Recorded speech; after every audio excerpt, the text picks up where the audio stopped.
Hey everybody, this is Andrew Stridiron back at it again with another lesson for you guys. I hope everybody is doing good and still staying safe. As you can see, I'm still doing good. I'm still staying safe and I'm still alive and active. And I'm just glad to give y'all another lesson. So this lesson, of course, we're going to talk about music production. But the first thing I'm going to go over is 5 tips on how to be a successful music producer. All right, so number 1, watch, listen, love, and respect music. So I put all 4 of these together because in a way I think they're all connected to each other. If you love music, you're going to want to respect the music and all the producers who are producing the music. If you respect music, you're going to want to listen to pretty much most of the genres of music, if not all of them. If you listen to the music, you're going to want to watch the music producers, how they produce music. So you're going to, in other words, you're going to want to learn as much as you can about how to be a music producer. Number 2, the music business is built on relationships. So how you treated people 3 years ago, 5 years ago, 10 years ago, it can and often will have an impact on your future. So when you meet other artists, producers, record label owners, and even people who aren't as successful, don't take it for granted. Be sure to connect with them because you never know how those connections will lead you in the future. Number 3, create your own lane. A lot of people can create a record, can create an album, can create a song, but not a lot of people will have their own lane when they're creating their music. So aspire to be the person who can produce a record in a way that only you can produce it. When you think of producers who have really made a mark in history, they have all brought their own sense of individualism when they created their music. Number 4, you can't be successful if you don't know what success means to you. And you can't be successful if you quit. So figure out what you want and commit, make it happen. If producing hit records means that you have to go to New York or California, then pack up your bag, save the money, and get ready to go because, that's something that you want to do. That's a successful area in your life where you want to go. So don't quit, but keep going, commit to what you want to do. Number 5, learn engineering and mixing skills. I'm going to go over some of this later on, right after this in my video on how to arrange music. And this isn't the only way for music producers to be successful, but understanding how the different elements work together and understanding how to edit tracks and make tracks sound better would definitely give you a stronger foundation when you're producing music. So everybody, let's get started on some fundamental ways of arranging your tracks. And I'm also going to go over how to equalize your tracks as well. All right, so let's talk about mixing your music. Now, this is what, like I said, the audio engineer does, but it's a good way for producers to build up the track and have a good foundation when you're producing your music. So the first thing I'm gonna touch on is adjusting your faders while you're creating your music. That's important because you want everything to be balanced. You want your instruments to sound not even, but you want them to have a good level on how they should sound for their genre. So I'm gonna play this for you. This is my mixer. Now I'm gonna have a lot of levels bouncing, so I'm gonna have to show you some of my instruments that are being played. And I'm just gonna play the first part of this beat for now.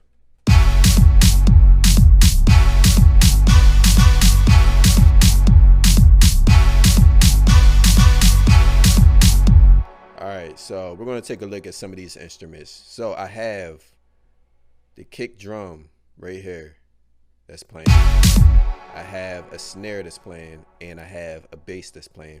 So let's just look at these 3 instruments for now. So for this type of genre, I would say this is hip hop because it's going to change a little bit later as I play it a little bit more. But right now it sounds more like, I would say a heavy house type of music. Either way, it's a heavy hitting genre. For hip hop music, you usually want your kick, your snare, and your bass to sound loud. Those 3 are going to usually be the loudest instruments. So as you can see, if you can look in these meters, the levels are pretty loud. They're pretty loud. Now, I can see the levels over here for this one when I click on it. So I can see that for By the way, levels, volume levels, um, they're technically called decibels. Decibels is a unit that allows you to see how loud or how quiet your instruments are being played. So I'm gonna call these decibels so you guys can get familiar with what decibels are. So over here is plus 3 decibel. That's how loud this instrument is. Now, even though it's over 0, you know, a lot of people would say, oh, it's clipping, but it's not in this software if you're just going over the instruments. It's only clipping if the master is clipping. So the master track is right here. And my master track right now is a little below 0. Now I'm gonna lower that.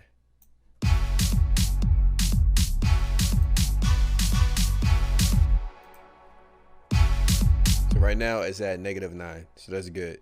So my kick is at 3. Usually I want my snare to be at a similar level or louder or quieter, depending on which one I want to be, louder or quieter. So my snare is slightly above 3 decibels and my bass is the loudest. So I'm gonna lower my bass to make my bass drop below the kick.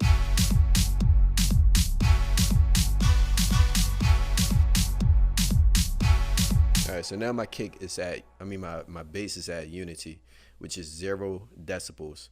So you want to do this with all of your tracks to get a good level for each instrument. And that's just the basics. These are the basics of leveling out your tracks. The next thing you want to do is pan out your tracks. Now, panning is a function used to help spread the signal of your audio. In other words, when you are panning instruments from your beat or song, you are deciding where in the stereo spectrum to place each instrument. So when you're listening to music, you have the left speaker and you have the right speaker. Now, when you pan your instruments, you're going to pan it to either the left side or the right side. You can pan it a certain percent. So let's take a look at these instruments again. Now I'm going to take a look at my horns.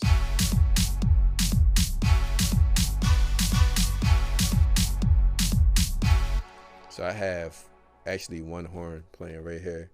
So what if I wanted my horn to be on the right side? Here's my panning knob. I'm gonna pan this to the right side, and you can't see it probably up here, but it shows me how many percent I want to pan my instrument. So right now I can see as I'm panning it to the right that right now it's at 55%. So in general, when you're panning music, you want your melodic instruments to be panned to the right or left, or you can make them stereo depending on the genre of music. For the drums, you usually want your kick to be in the middle. You want your snare to be in the middle. When you think of a drum set, you have the kick in the middle, you have the snare kind of a little bit to the side. And it's good to analyze a drum set for like jazz music or soul music or like a real live genre, like those genres, because you want to make sense, like as if when a person is listening to the music, they can visualize the instruments that are being played as if they're watching it live. But for this genre of music, it's more creative. There's really not live instruments, but you can still go on that concept if you decide to do so. But in general, you want your kick to be in the middle, your snare to be in the middle, your hi-hats to be slightly to the sides. Like usually I like to use 2 different hi-hats or like an open hi-hat with a closed hi-hat, and I may adjust one to the right and put it like anywhere between 15 to 30%, and the other one at the same side, on a different side from 15 to 30%. And you know, for my horns and for my synth instruments, I like to spread them out even further. So if I had like a synth instrument on this one, I may make it stereo. If it's like a heavy synth, I might make a stereo sound, which will split the signal both to the left and right, and I might split it to an extreme of like 80 to 100%. Once again, you have to listen to these genres of music, because when you listen to what makes the music hot, you'll hear how certain instruments are in a stereo mode. They're split to an extreme amount. And sometimes you'll hear like how instruments are just split from each other. If I had an instrument on this track, I may split the instrument into 2 different types of piano instruments, and I may just split that piano instrument. I may make one to the left sound different by EQing it differently than the other that's split to the right. And I may have both of them split at 45%, going different directions. So that's just to give you a simple idea of how to pan your instruments. You want to use your ears when you're panning instruments to see what sounds good, and to see if there's like a balance in both of your ears.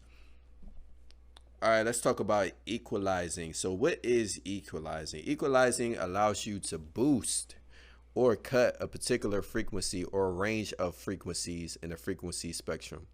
This is what a frequency spectrum looks like. Along the spectrum, you have frequencies which will usually range from 20 hertz to 20,000 hertz.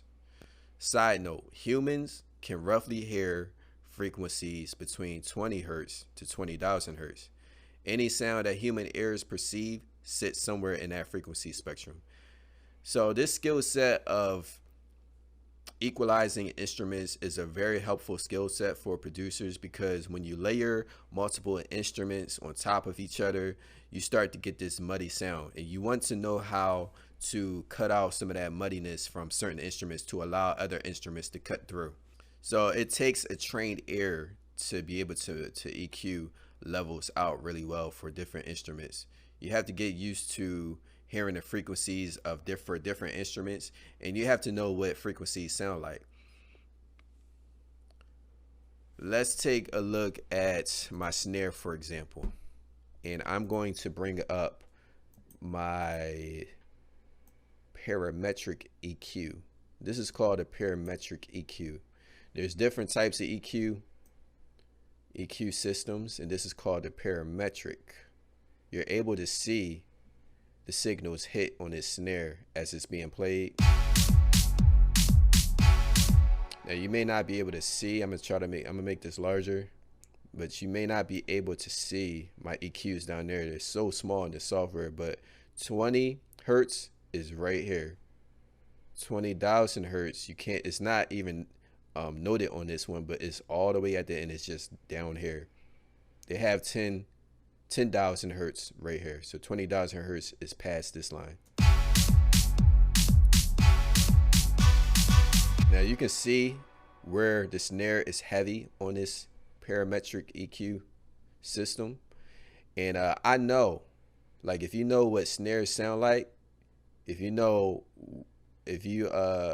where the snare hits heavily at on the high end and heavily at on the low end, you want to be able to use your ears to adjust and boost those frequencies and get rid of any muddy sound coming from that snare. So I know usually for snares, you're going to have 200 hertz, anywhere from 200 hertz to 300 hertz that you want to boost, because that's where the mid bottom end of the snare, you want that to come through.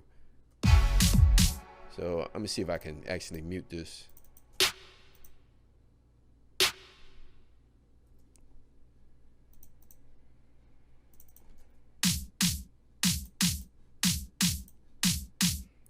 All right, so this is at around 200 hertz. You can see the signal. That heavy bottom is right here. Now you don't want to, I don't usually want to do too much, but for this genre, I'm gonna make it like 6 dB, push it up at 6 dB. And I'm using my ear pretty much. So I like that sound. And I want to push it up around 6 dB, around 220 hertz.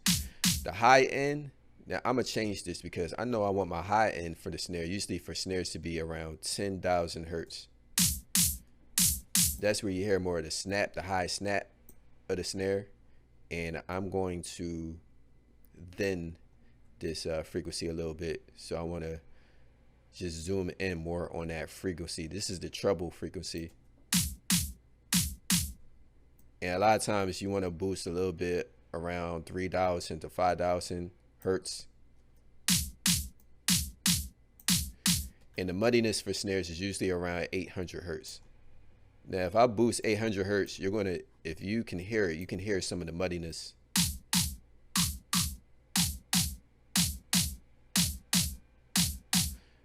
This snare doesn't have a ton of muddiness, but I would say that noise right there, I want to get rid of that noise. So when you cut, you don't have to be extreme. You just cut a little bit, and I'm gonna cut about around 4 dB.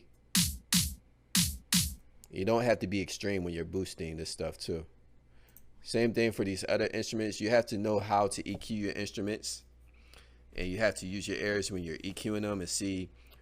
You have to also be able to adjust instruments compared to other instruments. So, for example, if I know my kick, if I want the bottom end of my kick to come through compared to my snare, I may want to cut some of this in my snare, which is what I did. I know my kick is going to have a lot of low end, and I may want to cut even more because I want my kick to hit hard right here. Usually the kick is going to hit hard around 100 hertz or 80 hertz, and even some of the low end of the kick, if you want, around 40 hertz, 40 to 60 hertz or 70 hertz. So I'll get rid of some of this in my snare, and let's take a look at the EQ for my kick drum.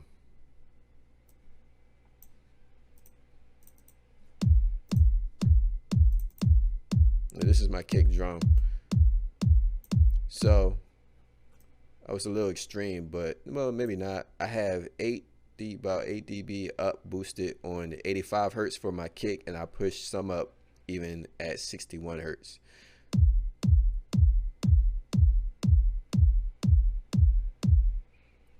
Now, sometimes for your kick, you may not want some of this high stuff. And when you get rid of some of the high stuff, you can definitely hear that the treble is gone. But for this genre, I definitely like the some of the highs. So I left some of the high treble in with the kick. Now, if I had a lot of strings, I may want to cut more of this kick, or the high treble from this kick, so that the strings can cut through. All right, so I'm not going to go thoroughly through equalizing this track, but let's go to something else called compression. Compression is more of a complicated tool, but it's a tool that can be used. It's an important tool that can be used if you know how to use it. If you can make good use of compressing your instruments, you can definitely allow your instruments to cut through. Now I'm gonna go through some of the functions for what a compression is. So you have the gain, the makeup gain, which is pretty much turning up or down the volume of what you are compressing. You have the threshold. The threshold is what is going to squash the signal level that's coming through. You have the ratio. The ratio is pretty much how hard or softly you want your compressor to compress. A lot of people don't understand ratio, but as you continue to use your compression and you continue to mess with this, you're not necessarily going to hear it right away, but you can see how hard or softly your signal is being compressed. Now over here you have the attack and you have the release. The attack allows you to see how quickly your compressor is compressing the signal. Release allows you to see the later how your signal is being released after it's being compressed once the attack hits. And anything else, the knee. Let me just touch on the knee. The knee is a little complicated too, but the knee shows you at what decibels you want your compressor to start compressing at. So let me see what instrument this is. This looks like the kick. All right, so let's look at the threshold for this. Now my threshold level is that blue line right here. Now this blue line is cutting the signal. You may not be able to see it because you see this white signal level, but there is a blue signal level underneath all of this, and that is the kick. Now my threshold, the more I turn my threshold down, it's going to squash the kick more, and you're going to hear it. So it's really squash. Now when I turn it up, it's allowing the kick to come through. So that's what a threshold is. Now my ratio is going to, it kind of works in sync with the threshold, but it allows you to squash the threshold, squash the signal with more intensity or with less intensity, if that makes sense. So let's see, let's squash it a little bit. All right, so I turn my ratio down to 0. You can hear it. Now I'm gonna be extreme with my ratio. You can slightly hear how much more intense the signal is being squashed. And the same thing, well, with the attack and the release, it's hard to hear what's going on. But let's turn my release all the way up. Let's turn my attack all the way down. Now my attack is at 0. That's how quickly I want this compressor to start compressing this kick. Now if I turn my attack all the way down, it's breathing. It's almost like allowing the front of the kick to breathe a lot more. But for this genre of music, I want my attack to start hitting around 2 milliseconds. And I want my release. Now if I turn my release all the way up, that's just too much. That's too much of a release. That's not too much release time, but that's not allowing the kick to have enough release time. So if I turn it my release time, I usually want my release for the kick to be anywhere from 100 to 200 milliseconds. So I'm gonna put it at 160, and that's a good, around there is like a good release for this kick. All right, so let's look at one more thing for you guys. We're going to talk about effects, putting effects on your instruments. Now, all effects is going to do is just make your music sound more interesting. So for some of these instruments, I have a distortion. Let's look at one of my kicks. The distortion is going to, so you have effects. You got choruses, you got flangers, phasers, you have distortions, and there's other effects, creative effects, VST effects out there in the world that you can use for any of these instruments. Distortion is a common effect that producers will use. So I'm gonna go to a kick and I'm gonna show you what this distortion is going to do with this kick. Now you can hear that distortion right now. I'm gonna bypass that distortion. Sounds like a normal kick. Now with this distortion, you hear a lot of distortion. I can make this distortion sound louder. All right, y'all, so this is the last segment we're gonna do really quick, and this is what I want you guys to do. I'm gonna show you how to beatbox, and what I want you to do is add these beatbox instruments from your mouth into your BeatPad 24. Remember the BeatPad 24 I showed y'all last class? If you can install that, download it on your phone, please do so. And yeah, I'm gonna show you how to beatbox.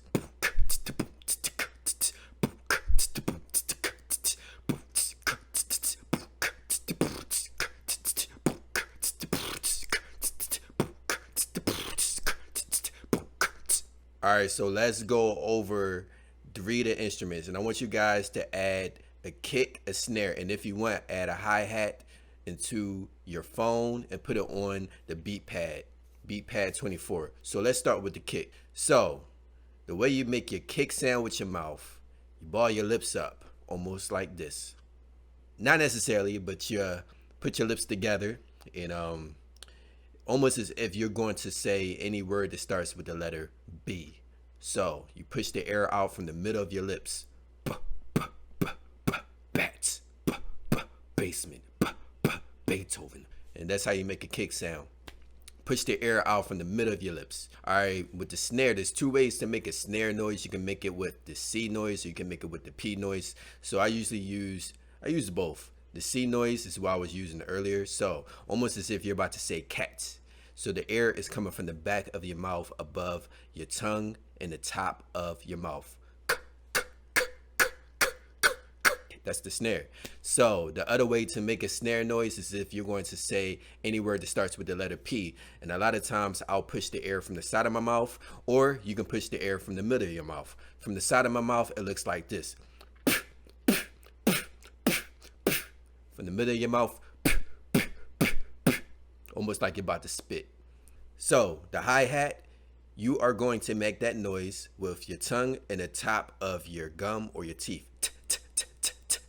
So I usually go with my tongue to the roof of my mouth, almost as if you are going to say any word that starts with the letter T.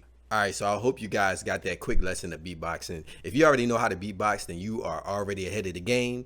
And you know, we gotta be creative while we are quarantined these days. So do the best you can and put on your phone, record on your phone. If you don't know how to do that, I'm gonna show you a quick video again right now.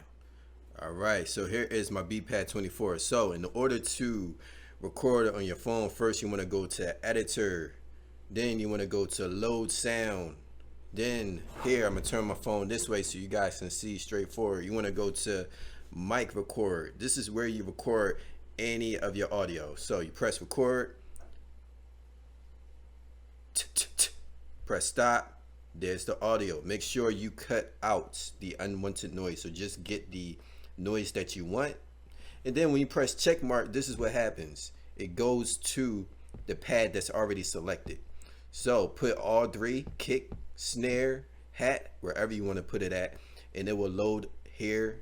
Once you go back, it will be here. Don't forget you got side A, side B. Another thing I want to show you guys is when you go to the menu, there are actually free sound pads you can use here. So I chose like a Persian, this one right here actually, Persian Trap. I believe this one is free.